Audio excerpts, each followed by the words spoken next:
anyway, we'll do our best. Good evening, everyone. Lovely to see you all. If you haven't got any refreshments yet and you'd like to, please rush and grab them now while I'm talking, so not while our speaker's talking.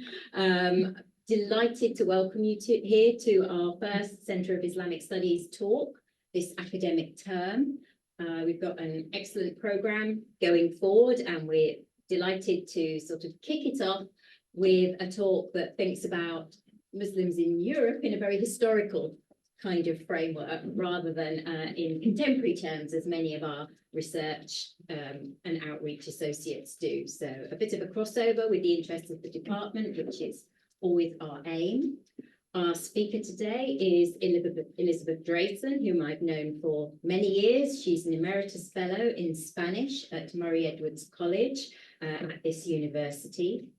She specialises in the medieval and early modern cultural history of Iberia, and is the author of a number of different books on topics such as the legend of King Roderick and Merkaba, who those of us in Arabic tend to know as kind of Julian's daughter, the lead tablets of Granada.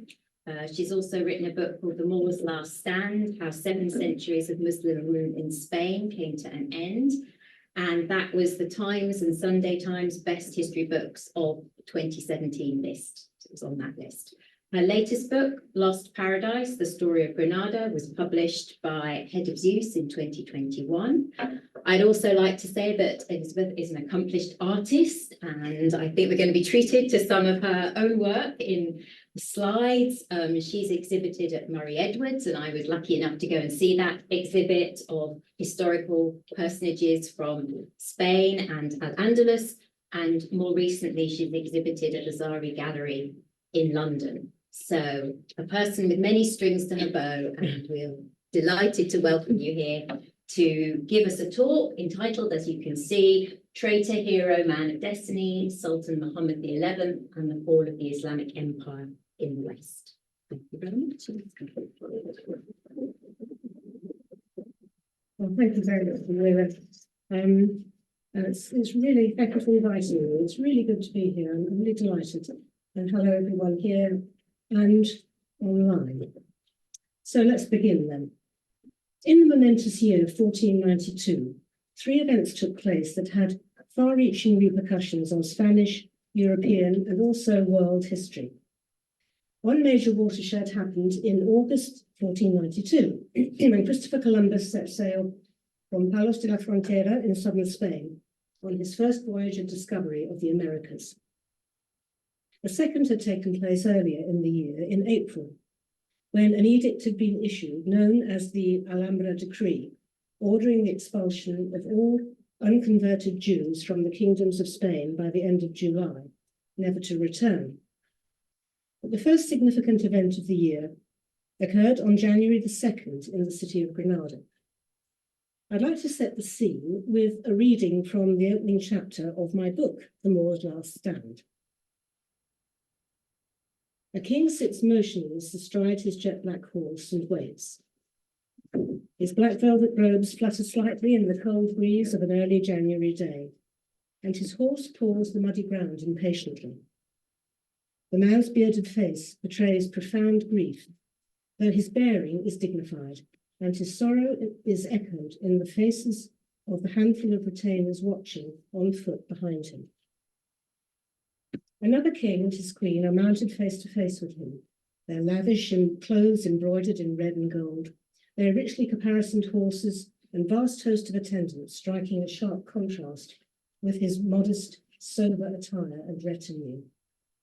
There is utter silence. Taking one foot from the stirrup, the king bows his head slowly, then leans down to hand the bunch of magnificent keys he's holding to a page, who takes them and gives them ceremoniously to the king dressed in red. He in turn bows solemnly and presents the keys to the queen. On seeing the joy in their faces, the vanquished king and his followers are unable to hide their pain and sadness, and the silence is broken by a sound of weeping as he turns his back on the city of Granada and leaves it for the last time. The man dressed in black is Abdallah Muhammad Ben Ali, or Muhammad XI, known to Spanish Christians as Boabdil, because they couldn't pronounce his name, principally. And that is how I'm going to refer to him throughout, or mostly. And he was the last Sultan of the Kingdom of Granada and head of the Nasrid dynasty of Muslim rulers of al-Andalus in the late 15th century.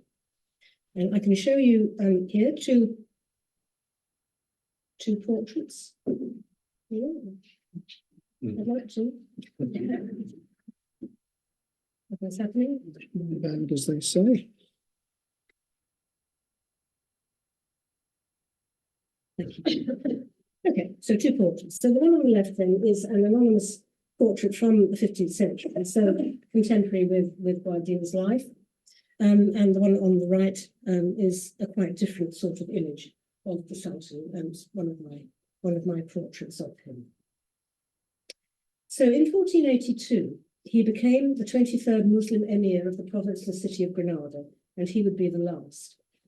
Muhammad XI's dramatic act of handing the keys of the city of Granada to the Christian monarchs, King Ferdinand and Queen Isabella, marked a crucial moment that symbolized the epoch-changing transition of the Kingdom of Granada from an Islamic state to a Christian territory, a moment which set Spain on a course to become the greatest power in early modern Europe.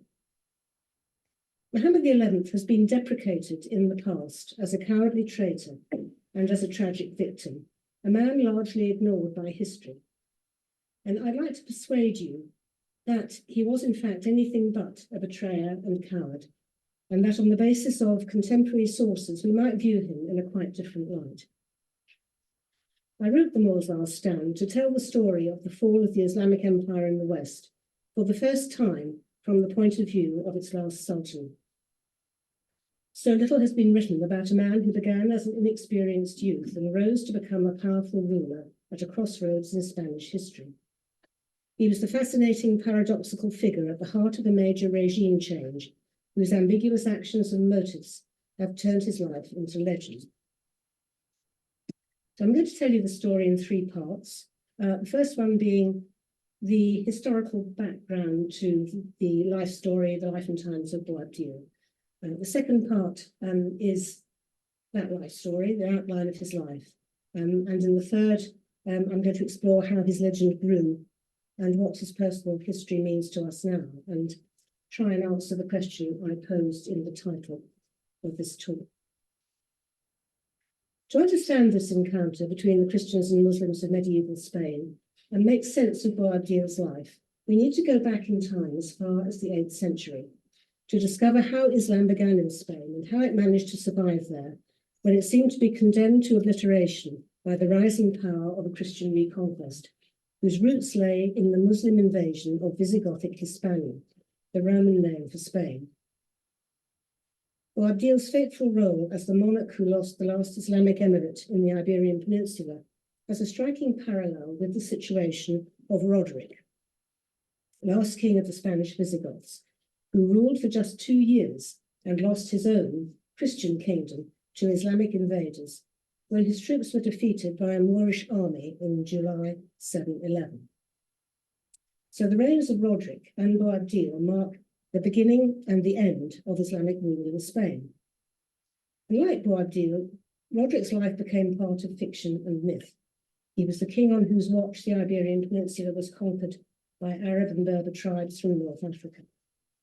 His defeat gave rise to a legend in which Roderick's alleged love affair with the beautiful woman known as La Cava, the whore, so Count Julian's daughter, was blamed for the Muslim conquest, which established a powerful Arab presence in the Iberian Peninsula for nearly 800 years. And here we have a rather romantic image of La Cava surrounded by her ladies in waiting, painted by the German painter Franz Winterhalter. And it's actually, interestingly, in Buckingham Palace, this painting. The tales of invasion and conquest involving first Roderick and then Boabdil have grown in importance in the context of contemporary religious tensions. Major oppositions, such as those between Hispanic and Arab ethnicities, between Christian and Muslim, history and myth, are fundamental to this story and contribute to its lasting relevance and value. Boabdil's religion had been established as a faith for less than 100 years at the time of the Muslim conquest of Spain. When Muslims invaded the Eastern Mediterranean as early as 634 AD, just 2 years after the death of the Prophet, Christian chronicles described it as catastrophic, as the wreaking of the symbolic vengeance of God upon his sinful people. In those early writings, the instrument of that vengeance was the Muslims, described as the bastard line of Abraham, protected by God, and yet at an infinite distance from the love of Christ.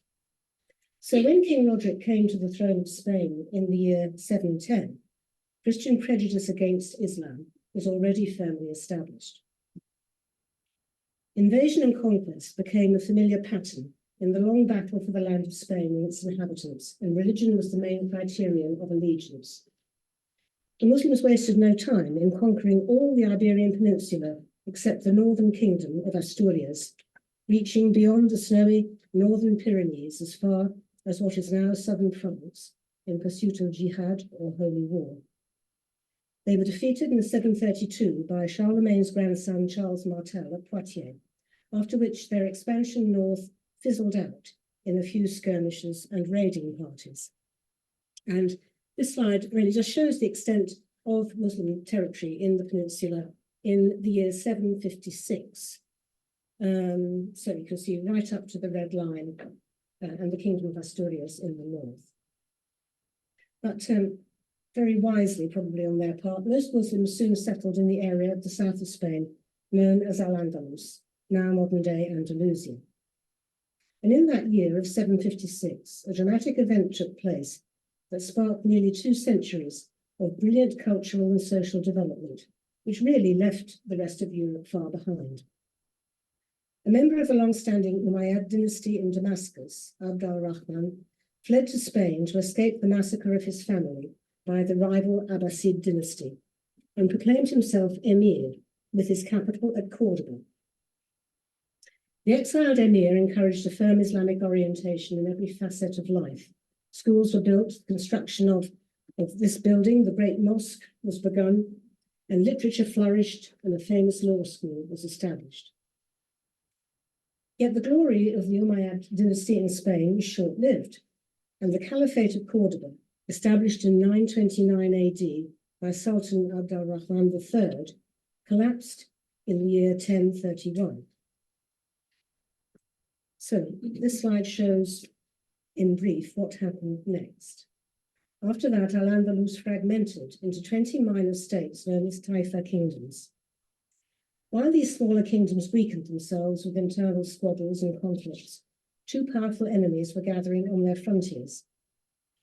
In the north, the Christian desire to regain what they saw as their native land manifested itself in the conception of a reconquest, a crusade encouraged by the Pope to recover the territories perceived as lost to Islam after 711. Meanwhile, in the south, a significant threat from North Africa was looming. The 12th century Muslims of al-Andalus were overrun by 2 separate groups of religious reformers from the North African coast, the Berber dynasties of the Almoravids and the Almohads. The Almoravids were a fundamentalist group of Muslims from Mauritania, led by Yusuf ibn Tashufin, a military genius known as the emir of the Muslims. His armies arrived on the south coast of Spain in 1086 to assist the Taifa rulers against the advancing Christians, and by 1106 they had occupied all the important cities of al-Andalus. Yet unexpectedly, these very ascetic warriors quickly succumbed to the wealth and glitter of court life and to the steadily growing strength of the Christian reconquerors. They were finally ousted in 1145, but oddly their conquerors were not Christians, but the Muslim Almohads, both holy and militant like their predecessors. Their leader, Ibn Tumat, the self-styled Berber Mahdi, and his disciples launched a jihad that destroyed the entire Almoravid Empire in the 12th century. They expelled the Almoravids from Seville in 1147, and 30 years later ruled most of al-Andalus. But in 1212, they were decisively defeated by a Christian army at a famous battle at Las Navas de Tolosa in southern Spain. The Catholic forces swept further south, and by 1248, most of the major cities of Muslim al-Andalus were under Christian control, including Cordoba and Seville. Spain's history had reached a critical moment. Muslim power was waning, and the progress of the Christian reconquest seemed unstoppable. It looked very much as if Islamic life in the Spanish peninsula was about to founder, when a surprising thing happened. Against the odds, a new Muslim dynasty was founded in the small town of Arjona, 90 kilometers from Granada. In 1232, as he left the mosque after Friday prayers, a local chief named Muhammad ibn Nasr ibn al-Ahmar, the Red, proclaimed himself ruler of the surrounding area. And just 5 years later, in 1237, he made the city of Granada his capital, and the Nasrid dynasty was born, its identity taken from the new chief's resonant name of Nasr, meaning victory. Ibn Nasr went from herdsman to emir, taking the title of Muhammad I and creating a dynastic line which ruled for over 250 years.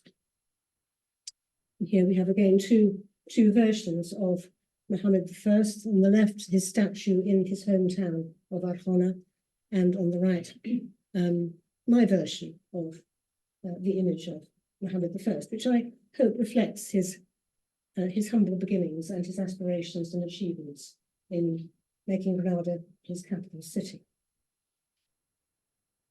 By the 15th century, Granada had established its international reputation as one of the great sites of Islamic cultural achievement in the world, a place unique in Europe.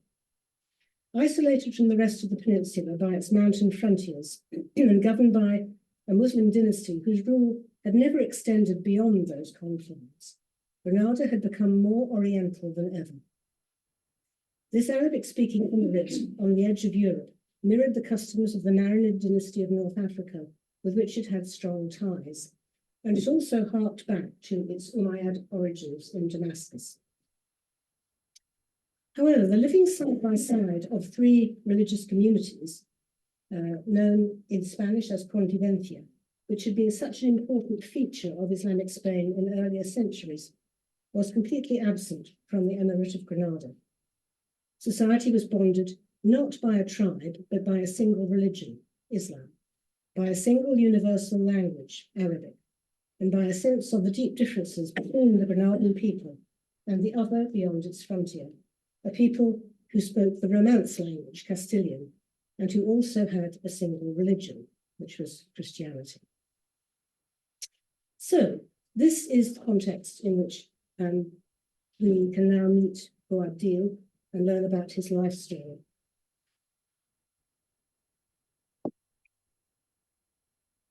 Despite Granada's cultural brilliance, if we follow the Nasrid dynasty from its beginnings up to the birth of Sultan Boabdil, we find a history beset by intense conflict, betrayal, and murder, all of which had a direct bearing on the circumstances of his reign, and set the tone for the climactic events leading to the surrender of the emirate. It was amid just such a climate of violence and brutality that Boabdil was born in the Alhambra Palace, sometime between 1459 and 1462, under the rule of his grandfather, Saad.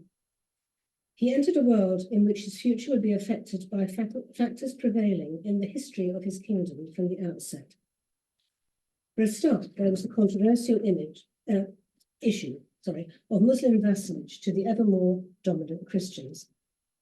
Also, the political power of the Muslim scholars of religious law, the ulama, combined with warring clans, betrayals, violent death, and the intense and prolonged discord at the heart of the royal family, would all play an important part in his reign. His life had two decisive areas of focus. Firstly, his relationship with his family, and second, his interaction with the Christians. Here I've just listed his main family members that I'll refer to because it's quite complicated. So it might be useful to have it available. And I think actually this is a good point, just to say a quick word about the sources available that do tell us about the Sultan's life and the fall of Granada.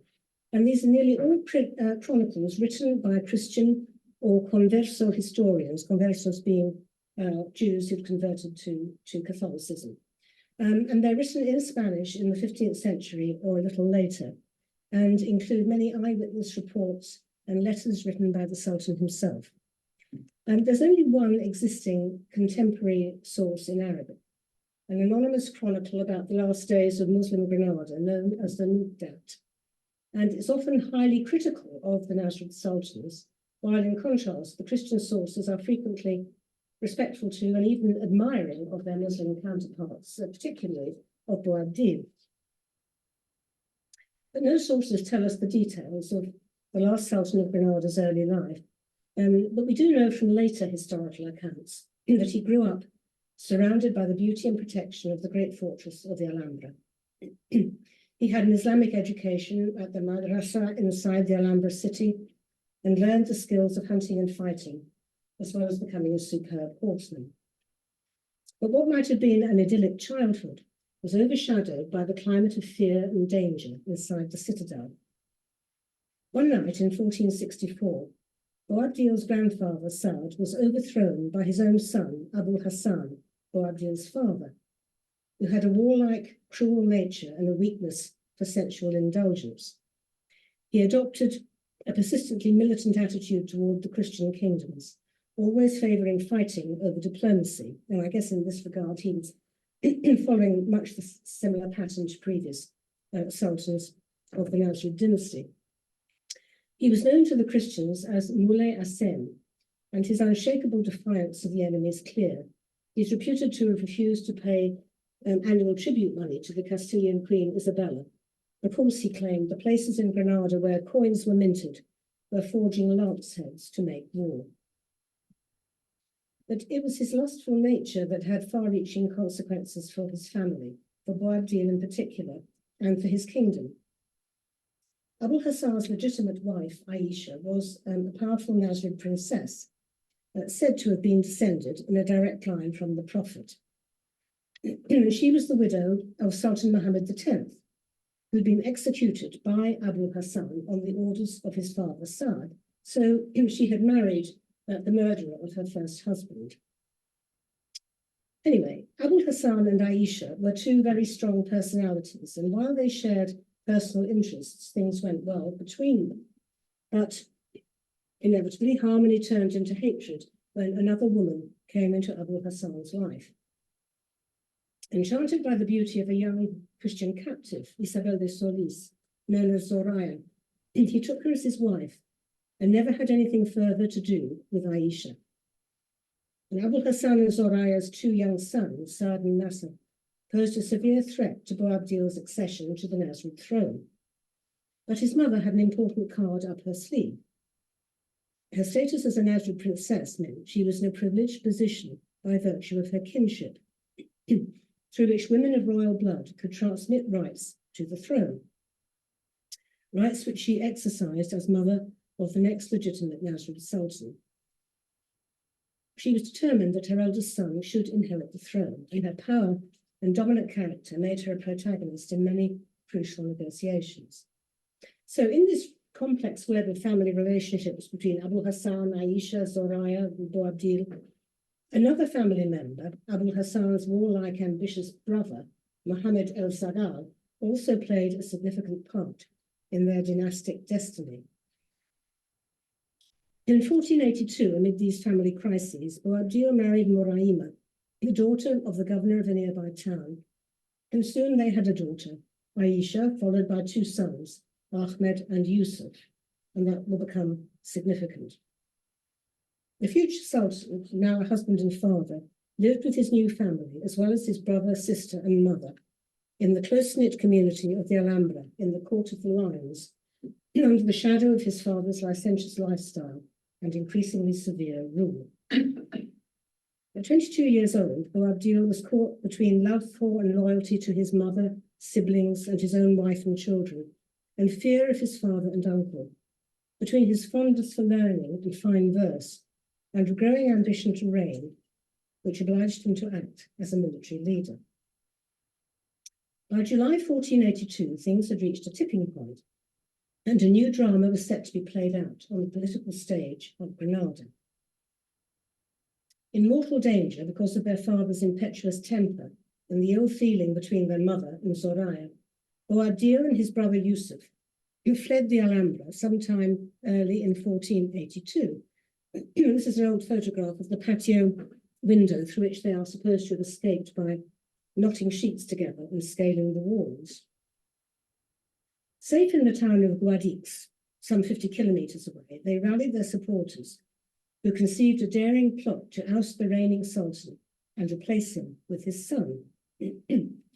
Taking advantage of Abu Hassan's absence from the Alhambra while he was away fighting, Boabdil and his entourage entered Granada, where he was proclaimed Sultan Muhammad XI, excuse me, on the 15th of July, 1482, adopting the honorary title Conqueror by the Grace of God, one of the Nasrid mottos inscribed on the walls throughout the Alhambra.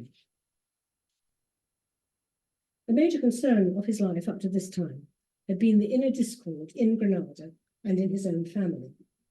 But the Christian threat across the frontier that lurked constantly in the background began to come to the fore as the Granada campaign now started in earnest. In this political chess game played by Muslims and Christians, as well as contending with internal conflicts, Boabdil had to confront the growing threat from the mighty army of Ferdinand of Aragon and Queen Isabella of Castile, known by the Catholic monarchs, a title the Pope conferred upon them because of their holiness. As they saw it, the Kingdom of Granada was the final bastion of Islam, whose reconquest would lead to the end of the 700-year Muslim presence in the peninsula. So here we have some more portraits. These are contemporary portraits, 15th century portraits of the pair, looking lovely. And here are two of mine, which I hope present a different image of them.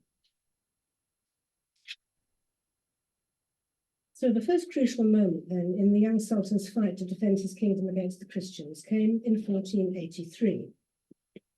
And here we can just look at a map of the Nasrid kingdom in green and the Christian kingdom is in blue.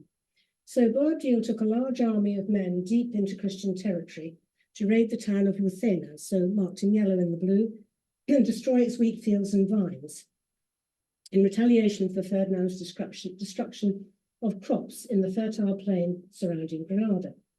And tricked into thinking they were up against a vast Christian army, the Muslims fled across a stream, where Boabdil's horse sank in the mud and was trapped, and the Sultan was captured. On this disastrous day for the Muslims, when many of the principal members of the Nasrid court and over 1,000 troops were said to have died, Boabdil's clothes and weapons were given away as booty to his captors. And these items survived and still exist and are kept today in the Army Museum in Toledo. And they give us an idea of his stature. I mean, we can see he was not a tall man, but probably of average height for his time. So he was imprisoned in a castle in the town of Porcuna to await Ferdinand's pleasure, and wanted time to consult his royal council on how to play this ace that had fallen into his hands. Boabdil's mother sent messengers who begged him to free her son and return him to his kingdom, and their terms were clear. As long as the Sultan remained captive, the Christians would receive no tribute money.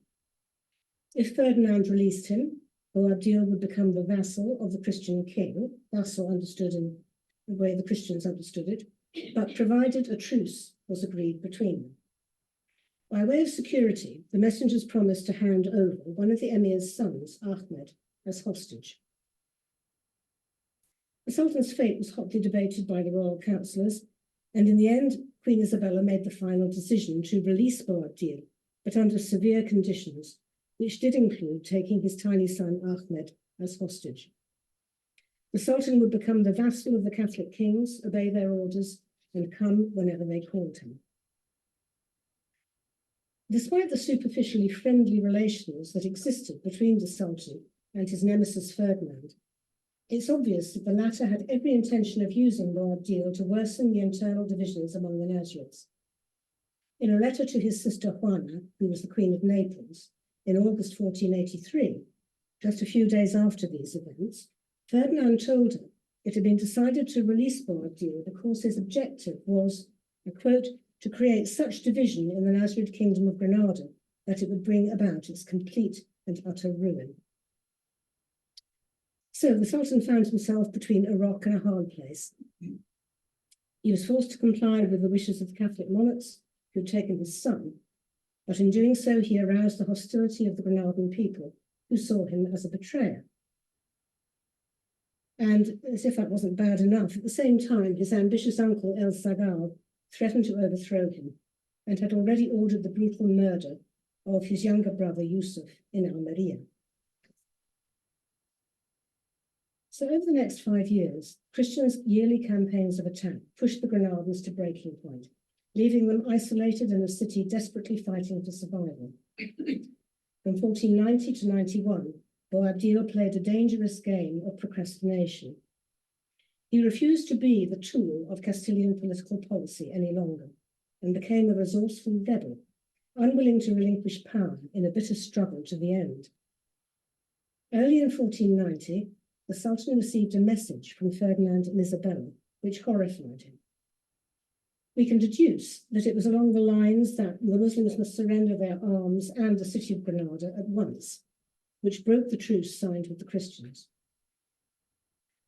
Boabdil was now a man of 30 who knew his own mind, who had been betrayed, imprisoned, maligned, and his son was still held hostage by the Castilians. And I think this was one betrayal too many.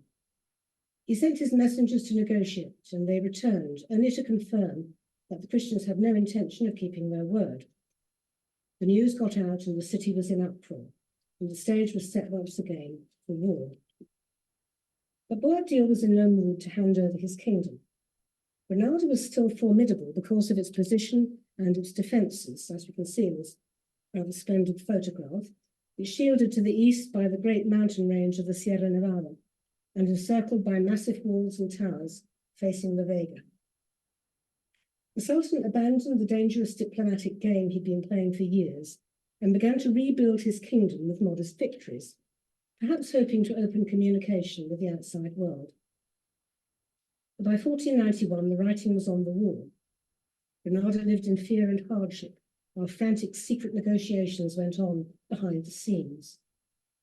The Christian army remained camped within striking distance of the city all summer, when Ferdinand made the startling decision to build an entire new town named Santa Fe, Holy Faith, on the site of their encampment. In the autumn of 1491, the brazen presence of this town, with its estimated army of 80,000 soldiers, was a great psychological blow to the Granadans, representing as it did the remorseless determination of the enemy to overpower them. By November, conditions had deteriorated in the city due to food shortages, and it was clear the enemy intended to wear the inhabitants down through hunger and not by force of arms. The suffering became so great that desperate people gathered in gangs, shouting that the Sultan must get the help of the Christians, and if he wouldn't, then they would. Boabdil knew the score, but the end was in sight for Islamic rule in Spain, and he used every diplomatic means in his power to secure the best possible terms for the Granadans and for his family. And the terms of surrender, or capitulations as they were known, in which he sought to preserve the religious life and customs of his people, were signed by the Sultan, by Ferdinand, and by Isabella on the 25th of November, 1491. And the slide shows the original document of the capitulations. The official surrender of Granada, then, has captured the imagination of writers and artists up to the present, initially as a moment of supreme conquest, and later because of the extreme poignancy of that day of transition and loss. And the opening scene of my book, which depicts the surrender, echoes the great 19th century historical painting by Francisco Pravilla y Ortiz. And this is a work with a strong political charge that sought to glorify a defining moment in Spanish history. It's an image of Christian supremacy, but it's hard not to detect sympathy in the depiction of Boabdil, poignantly silhouetted against the backdrop of the Alhambra and the city whose keys he's about to relinquish. The ill-fated Sultan left the city he loved for the last time. His journey gave rise to the legend of the Moor's last sigh, in which he looks back on Granada and weeps and is reproached by his cruel mother for crying like a woman for what he couldn't defend like a man. He and his family lived in internal exile in a country estate granted them by Ferdinand and Isabella for a short time. But the death of his wife soon after, and strong pressure from the Christians to leave, prompted him to abandon Spain. By October 1493, he had sailed for North Africa. Mystery surrounds the place and date of death of the man known as El Zogoibi, the unlucky one. Some records suggest he may have died in Fez, not long after he left Spain, while there's a counterclaim that he died in the city of Tlemcen in modern-day Algeria. Which brings us then to part 3. How was Boabdil's life transformed into legend, and what does it mean for us today? Well, in the first centuries after 1492, history and fiction merged to create an image of the Sultan which demonized him. That early legend of the Moor's last son, which became the iconic point of reference, began to mold his portrait as a man too weak and cowardly to die for his religion. In one very popular historical novel called The Granadan Civil Wars, published in 1595 by a shoemaker from Murcia, Ginés Pérez de Ita, blackened the Sultan's name by attributing to him an appalling massacre of the rival Abencerraje clan, actually carried out by his grandfather. Pérez de Ita based his novel on folklore as well as historical accounts, and he aimed to create a compelling tale which lionized the Abencerrajes, but at the expense of Boabdil's reputation. His novel was part of the sentimental portrayal of the exotic Moor, which was very popular in Spanish writing in the late 16th century. But I think it's a testament, this work, to the power, the extraordinary power of literature to influence historical perception for centuries, which it really did. So the dramatic potential of those two aspects of Boabdil's image as either a weak, even malevolent ruler, or as a tragic victim, were harnessed by early playwrights as they played out the triumph of Christian conquest and imperialism on the public stage.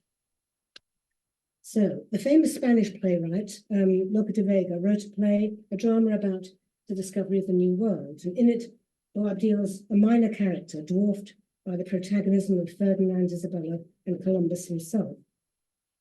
A century later, in the Londoner John Dryden's drama, The Conquest of Granada, the Sultan dies tragically in a play which maps the conquest of Granada onto contemporary political events in England, using Boabdil's sorry plight as a warning against civil discord. So from 1492 until the 18th century, the fall of Granada was rewritten to present its protagonist in a negative light, in what amounted to scornful judgments of the defeated civilization. But this reinvention of historical events raises the unresolved question of the legitimacy of the war against Granada. The need to keep Boabdil in his perceived place as the vanquished ruler, who stood for the Catholic victory over Islam, uncovers an anxiety about the validity of the Christian conquest.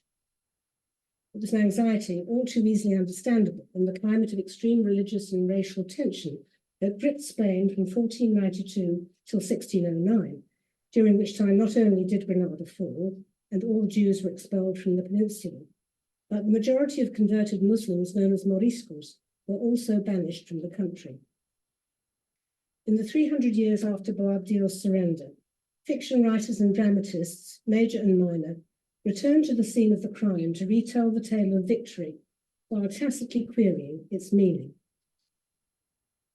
The persona of Muhammad XI evolved into a romantic figure in the early 19th century. His legend, with its drama of monarchy and treachery, heroism and invasion, encapsulated the spirit of the age and chimed with the vogue for all things Oriental. The French writer Chateaubriand's sympathy for the Sultan's legendary tears began to change the focus to nostalgia and to the pain of exile he suffered as a tragic victim. Then, for the first time, Boabdil found a defender in the early 19th century American writer Washington Irving, who saw through the demonizing legend and pointed out the injustices of the views of preceding generations. Irving's vindication of Boabdil was so influential that the Sultan became a figure of importance for Black Americans, especially in popular art, symbolizing Black power and chivalry. From the mid-20th century on, Boabdil came into his own as a symbol of political resistance, vividly presented by an unlikely advocate, the French surrealist writer Louis Aragon. Several important novels written in Spain and England during the last 30 years also refuted the accusations of history and set Boabdil in the spotlight as a man whose life has meaning for our modern world. And one of these is Salman Rushdie's The Moor's Last Sigh, which some of you may know. Fascinated by Boabdil's predicament, Rushdie depicts 1940s Bombay as destroyed by fanaticism and corruption, like Granada. Contemporary Arab writers and artists have also found a rich source of inspiration in Boabdil as a kindred spirit, who is the embodiment of exile, set against Granada as the site of their own nostalgia for their homeland. And an example of that springs to mind particularly, which I think is relevant at the moment, and that's the former Palestinian national poet Mahmoud Darwish, and in his Palestinian resistance poetry, where he takes Granada as an example of people who, or Granadas as people who have been exiled. Why then is Boabdil important to us today? To answer my initial question, was he a traitor, a hero, or a man of destiny? Well, we've seen some of the paradoxes and conflicts at the heart of his position as an emir and sultan, but also as a prisoner in chains, as a shrewd negotiator, as well as a schemer and a rebel, as a son, a father, husband, and brother. Boabdil was a man of culture and of war, and certainly a man of destiny, with the die cast for the fate of Granada long before he came to power. But in keeping with the myth of the last stand, he emerges as a brave, intelligent ruler, leading his diminished band against an unbeatable enemy, with the odds stacked overwhelmingly against him. And this is an image which flies in the face of the judgments of conventional history. And one of our aims has been to rescue Boabdil's reputation. And that reputation hinges on the vexed issue of how Spain's medieval legacy continues to be perceived today. On the 2nd of January every year, the people of Granada celebrate the moment of Boabdil's surrender in the festival known as the Fiesta de la Tona. Each year, a procession of civil dignitaries proclaims the Christian victory, hoisting the royal standard and Ferdinand's original sword to the strains of the national anthem. And since the 1990s, the festival has been opposed by left-wing intellectuals and artists on the grounds that it's xenophobic and inappropriate. The celebration reinforces the Christian status of the city, a status it hadn't had for 800 years, but it also reveals a continuing disquiet about its religious and cultural identity. The repeated reenactment of Christian victory over Muslim counterparts, and in particular of their triumph in Granada, reflects an underlying unease over the racial and religious issues at the heart of Spain's cultural history. Boabdil is at once the invading other and the conquered enemy. He's the feared yet desired Muslim presence who epitomizes the conflicted nature of Spain's relationship with its past and embodies the enduring quandary over Spain's cultural distinctiveness.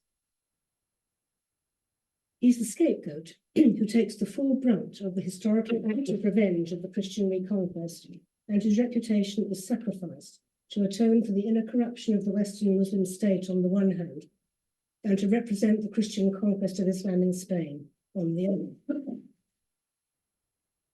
But finally, I just thought maybe we might allow ourselves to imagine what might have happened if history had been different.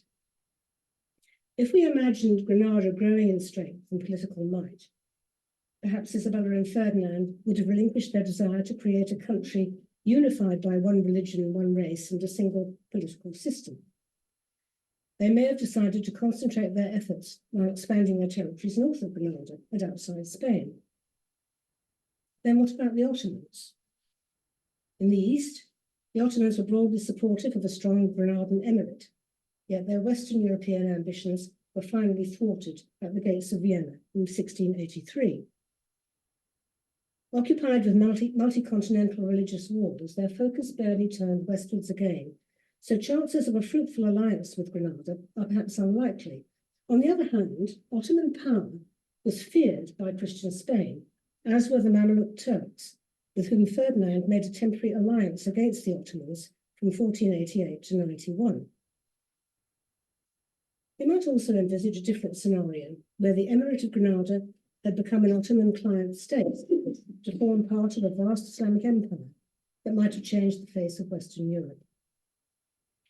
Spain's fundamental hybridity and the multicultural, multi-religious history of al-Andalus, and of Granada in particular, may have shone as a beacon of light as Europe developed in later centuries. It could have been seen as a model of peaceful contiguity between Muslim and Christian states. And while that idea may still happen, the past can't be changed, alas. So, in almost the same place in Granada where Boabdil handed the keys of the city to Ferdinand, a pair of life-size bronze statues stand in a small gravelled park surrounded by blocks of flats. Among roses and pomegranate trees, a bearded man wearing a turban sits on a throne and looks down sadly at a young woman, her head lowered in humility as she offers him a rose. This poignant monument was unveiled on the 2nd of January 1997 as a memorial to the last Sultan in Spain, and the sculptor revealed that the young woman represents Granada, who offers Boabdil a rose as a symbol of love and in hope of forgiveness. This message of reconciliation, I think, marks a special moment in the transformation of his reputation. No longer seen as a traitor, he's become an unconventional yet modern hero in his own right. Some of today's tensions between Muslims and Christians may have their roots in his reign and the kingdom he lost, a calamity which has been seen as the prelude to the repression of the Muslim world. Europe's increasingly concerned about how to address issues of racial and religious freedom and intolerance, and some of these problems were tackled successfully in the Spanish Muslim society, of which Boabdil was the final heir. His last stand, it was a personal battle to defend his right to rule with his kingdom as its legitimate sultan, but it was also a last stand against religious fanaticism and cultural misunderstanding, in which issues of violence, tension, and prejudice between Muslims and Christians were as pressing then as they are now. His life exposes how what was gained by the Christian conquest of Granada, which heralded the new nation-state and the rise of Spanish imperialism, may well have been outweighed by the loss of the Western Islamic Emirate, with all its consequences for the evolution of modern Europe. Thank you very much for listening.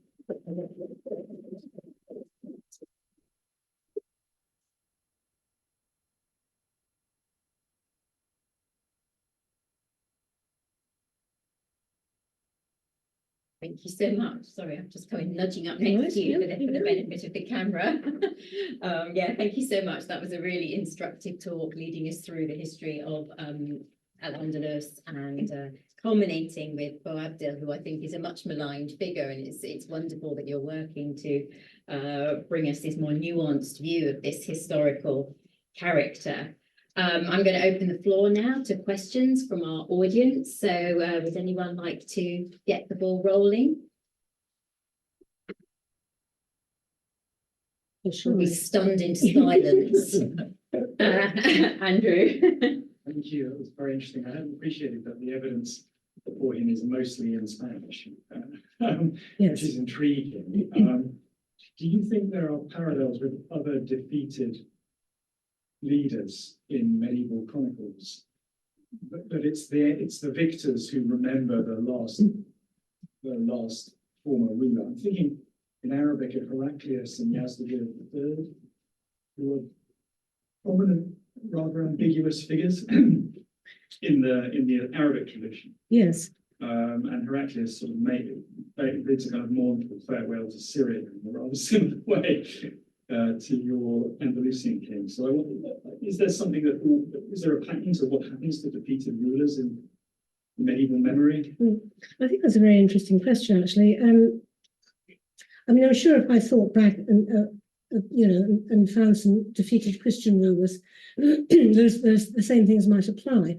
I think you've got a good point. That I think what happens, there are two things here. I think one thing is that I think there is a natural tendency, perhaps, for the victors to, I don't know, to enhance the reputation in some way of the people they've defeated, because it makes them look even better. So I guess that probably is what happened in the case you're citing, maybe. But I think what was interesting, though, about the Christian sources in this particular case was that they were quite fair, they were quite balanced, but overall they were sort of resolutely admiring and respectful of Boabdil, and some, in fact, even called him a great man.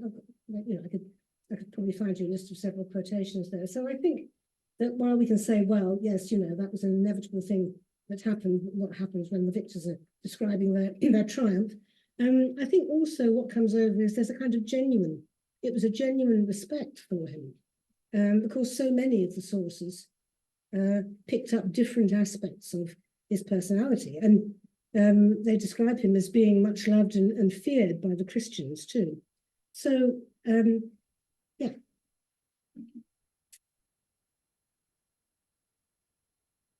Thank you so much for your talk. I wanted to ask if you could elaborate a little bit more about the presence of his clothes and weapons that you said were kept and they are still used today until modern days during the parade. During the anniversary, you said they would parade the sword. What was the actual use of these spoils back at the time? Like, where were they put? Were they on public display? Were these parades also happening in the years just after the conquest, in the late 15th, 16th century? What was the significance of this sort of objects that were taken from the field? From Boabdil or from Ferdinand? Well, I can't answer both of those, basically. Well, with Boabdil, his what was used as booty is still in a museum in Toledo. So they don't actually take that out and use it in the ceremony I was describing in Granada. What happened there was that they captured his clothes, the Christians, and they were given to one of the noble members of the Catholic kingdoms at that time, a member of a very high-ranking family called the Zafra, and they kept them for the duration until finally their family passed them to a museum in Spain. So they are there really as historical artifacts.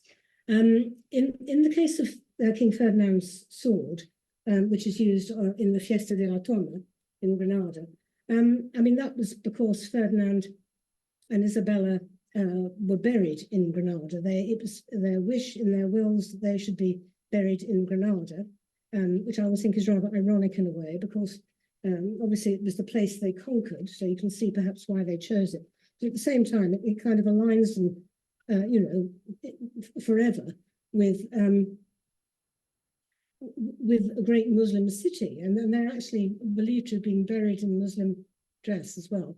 But so Ferdinand's sword would have been part of the, I suppose, the artifacts that would have been kept by the Granadan government or council and kept in safekeeping. I've actually seen it. It's in the town hall, Ferdinand's sword in Granada, and they have it up on the wall.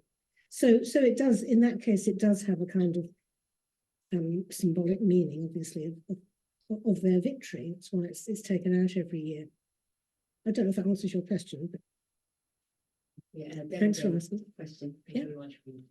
If I get it right, if I got it right, you mentioned that in some strands of Afro-American literature, Boabdil is taken as a symbol of black agency or black power, right? Yes. I wonder if you could elaborate on that, especially given that his figure has been approached from controversial angles, also from the perspective of the traitor. So, Yes. in which way he's taken as a symbol of emancipatory symbol, Mm. and why specifically this?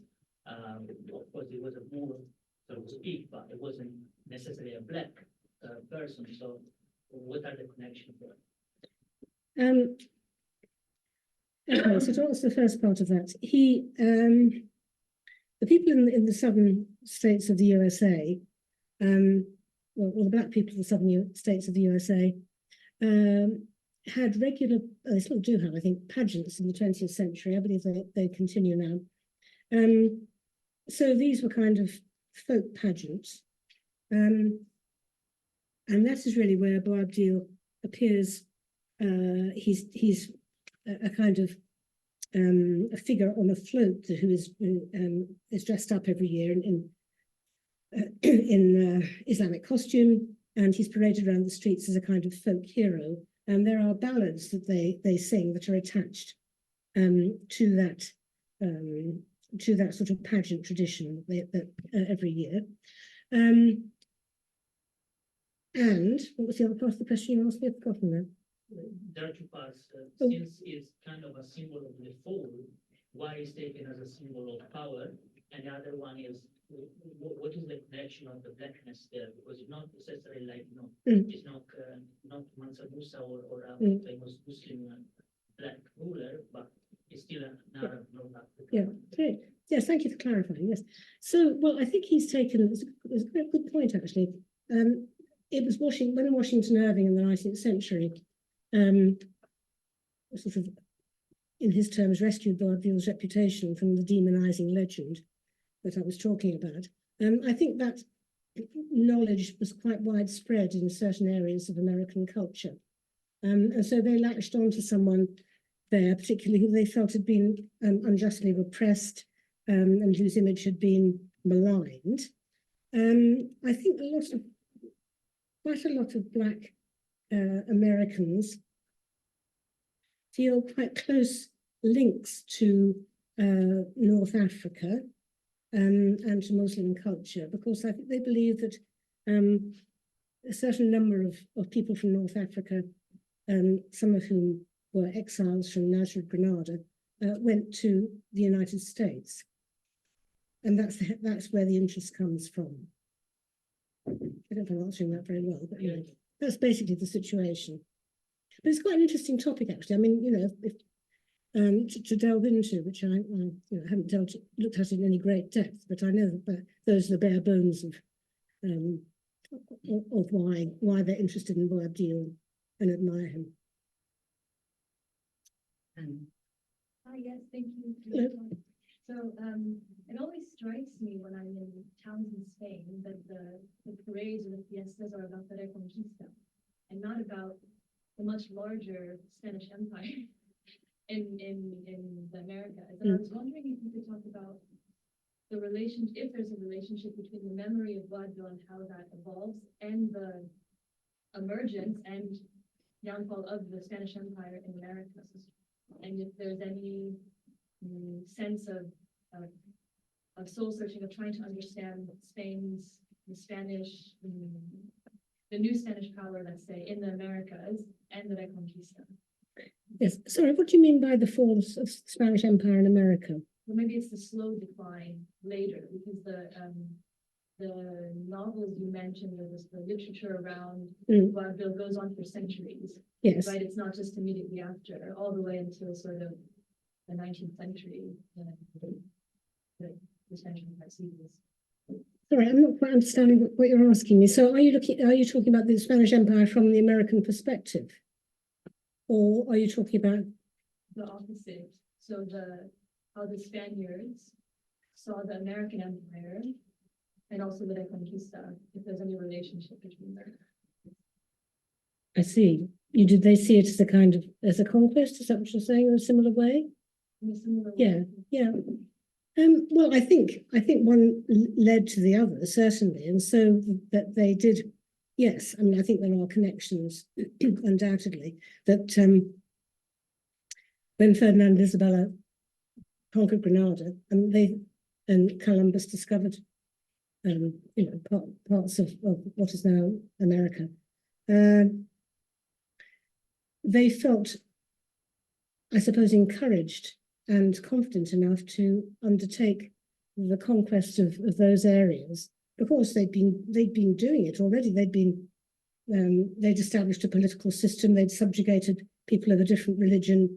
Administratively, they'd coped with and ejected people from a different religion. So they'd been sort of dealing with this question of converting conquered peoples for some centuries in Spain, and having finally, I suppose, finished what they viewed as the reconquest, then they felt they could certainly take it to the people that Columbus came up against. Yeah.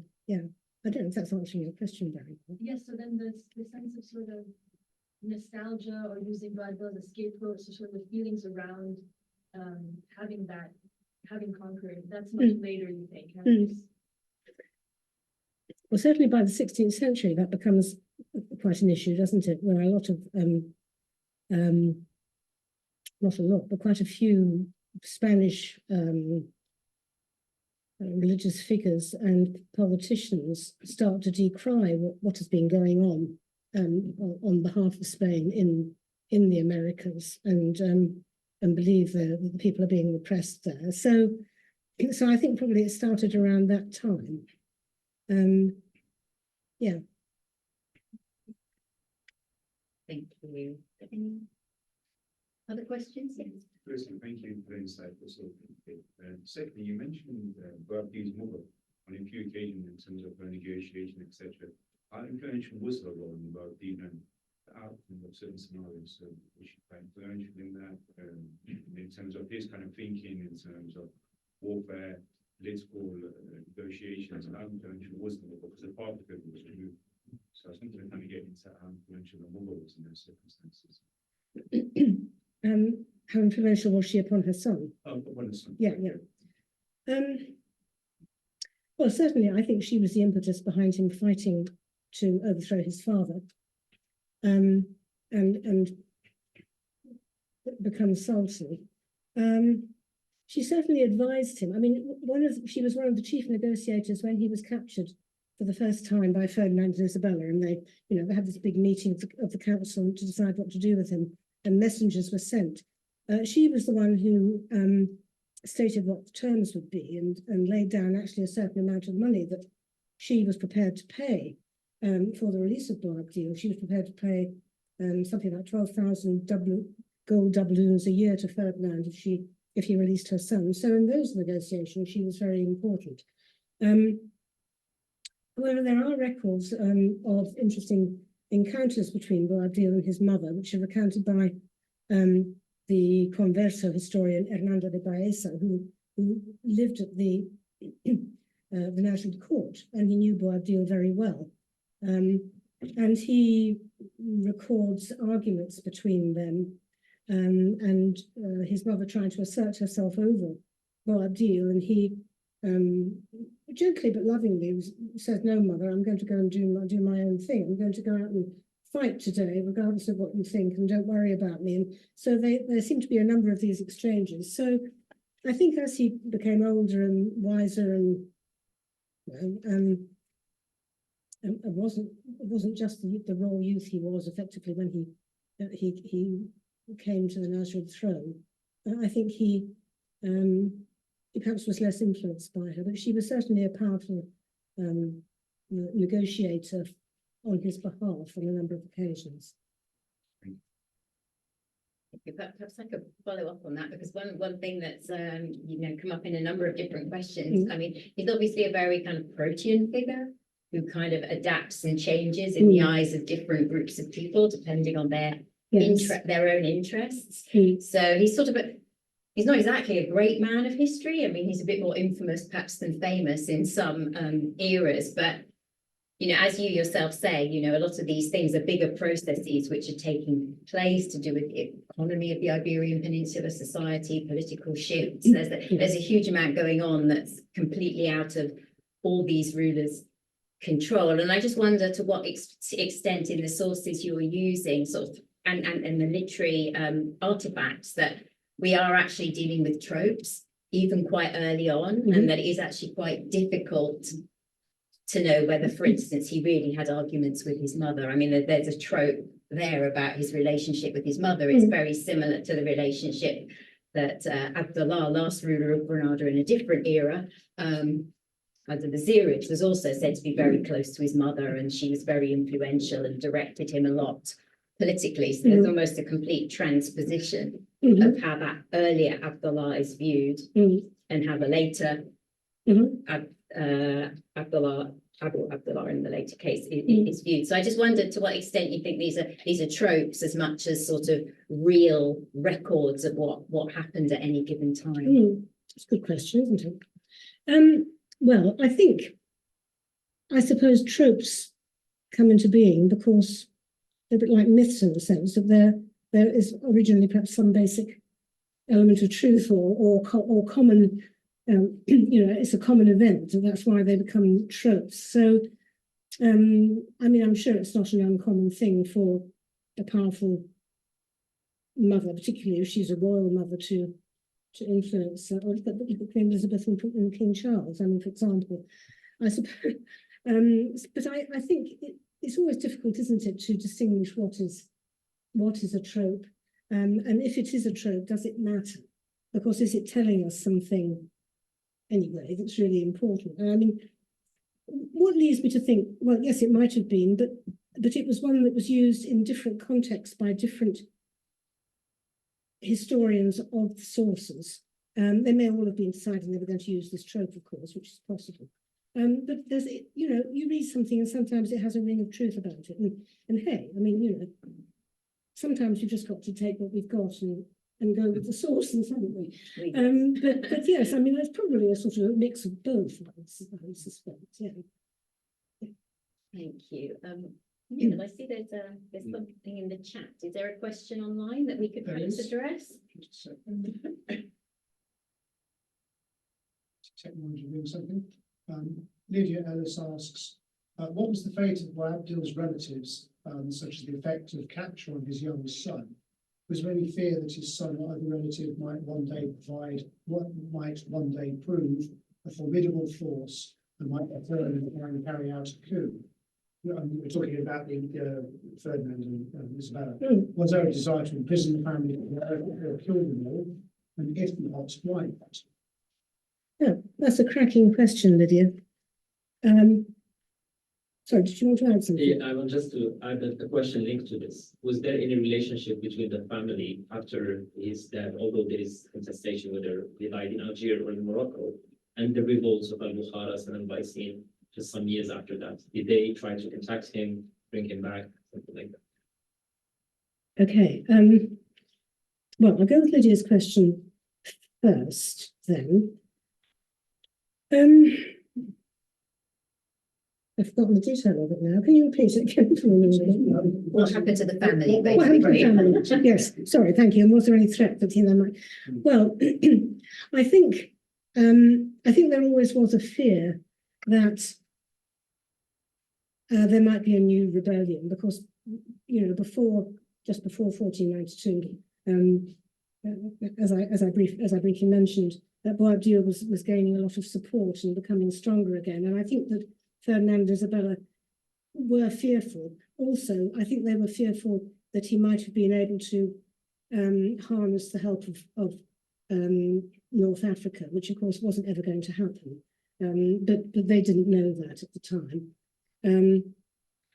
Boabdil did try to contact the North African Muslims, but they weren't able to offer him any help at all. So I think one of the reasons why the Catholic monarchs were so insistent on Boabdil and his family going into exile was they wanted to get him out off the scene, away where they felt he would be at arm's length. And in fact, Ferdinand tried to bribe Boabdil by saying, look, if you go over there to North Africa and you can work with me and act as one of my spies, and give me information, and Boabdil wasn't having any of that. So that's one answer to your question, Lydia, that his family were sort of, if you like, got rid of, they sent into exile so they wouldn't cause a problem. As regards his son, the son that was taken hostage, which I think, Lydia, you referred to, that's interesting because apparently, well, he was about he was, how old was he? About 6 or 7 by the time he got released. And allegedly Ferdinand, and particularly Isabella, had got very fond of him, and they brought him up, of course, as a good Catholic.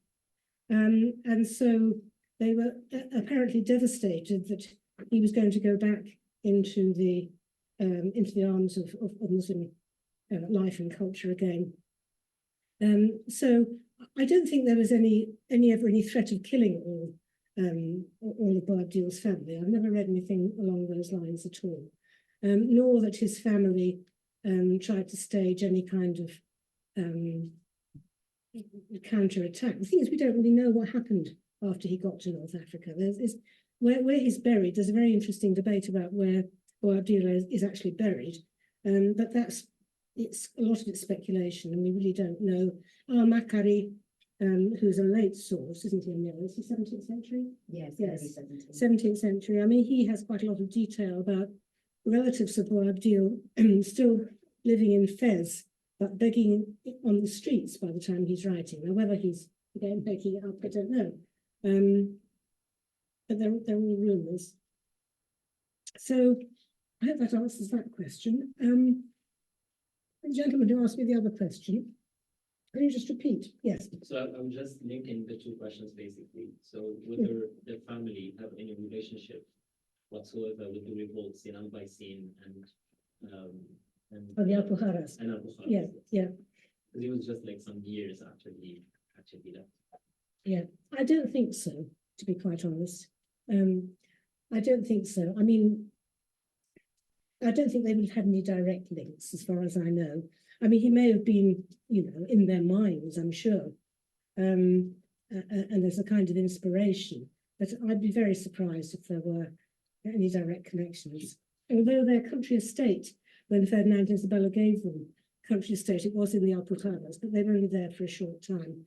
And I believe his wife, Boabdil's wife, was buried there too. Thank you. Neil, I saw there was a lot of activity in the chat. Was that resolved?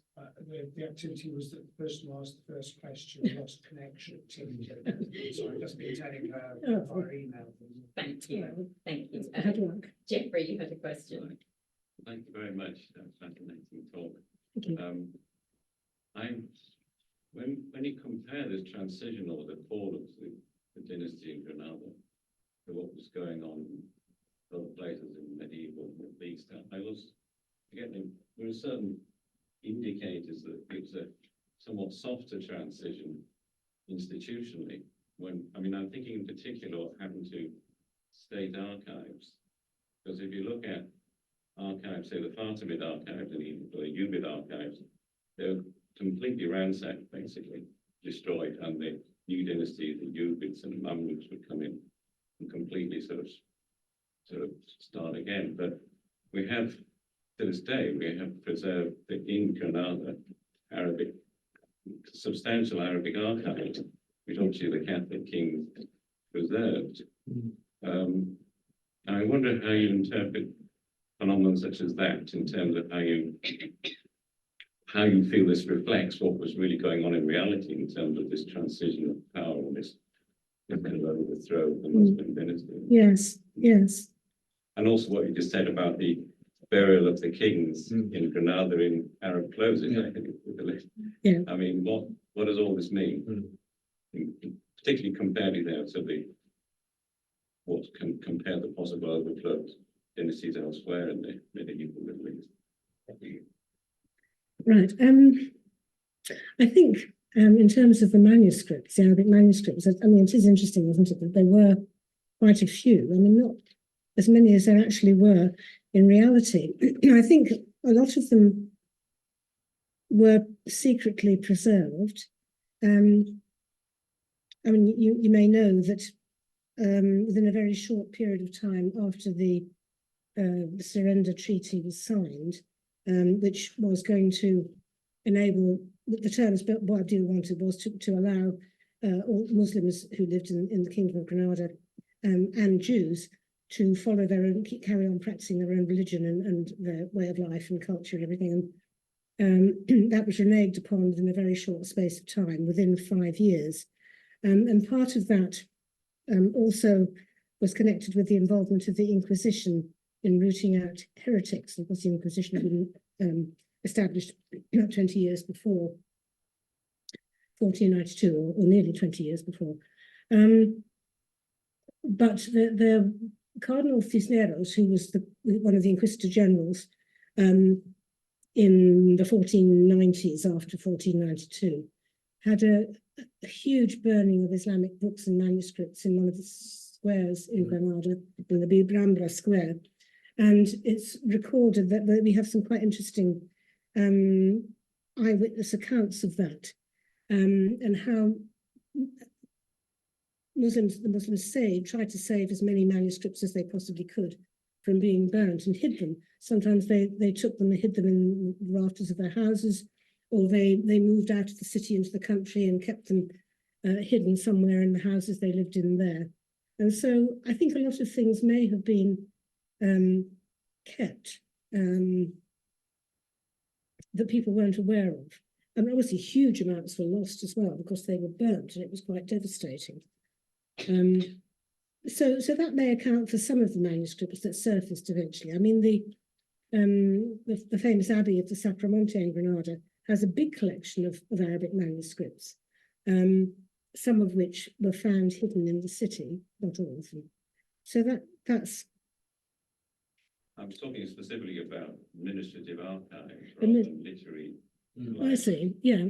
Because I mean, you know, in the Parthenon period in Egypt, I mean, you've got plenty of got manuscripts of literary works. It's just specifically that, you know, these administrative government archives were targeted by incoming dynasties, whereas it doesn't seem to have been the case in Granada. No. Well, to be honest, keeping the institutional structures there. Yes, that could be the case. I mean, to be honest, I don't really know why that would be. The only thing I can think perhaps is that they were kept in abeyance somewhere. I mean, that's what's happened with masses of old manuscripts in Granada. I mean, they've got a lot of their archives absolutely full of old mouse-eaten manuscripts and things from this era that haven't been looked at yet, and have been kept in cellars and got damp, and they may just have been shelved temporarily, and in that way they've sort of miraculously survived. I should think that at that time, the Spanish administration was focusing more on what was going on overseas, and maybe I don't know, to be honest. It's a good question. For a suggestion. Yes, let's do it, please. Yes. No worries. I suspect it's to do with the fact that they didn't have enough population to populate Granada, so they wanted to keep the existing population where they were. They wanted to continue to tax them and administer them, much as they had previously been taxed and administered. So I think in the immediate aftermath of conquest, it was actually quite important to keep the infrastructure of Nasrid Granada in place. Why that archive survived going forward after the expulsion of the Muslim and then the converted Morisco community, I don't really know, but certainly at the outset, I think it was actually required as a framework for governing, because they had to use local people to govern, and they actually wanted people to stay in situ. So in a sense, they needed to know who owned what and who should be taxed in what way. So I think that may be part of the answer, but I mean, that's just speculation on my part. That's interesting. Yeah, that's good. Thank you. You're welcome. We should probably draw to a close now, but thank you all for coming and attending and for your questions, and thanks most of all to Liz for a very engaging talk. Thank you so much. Thank you.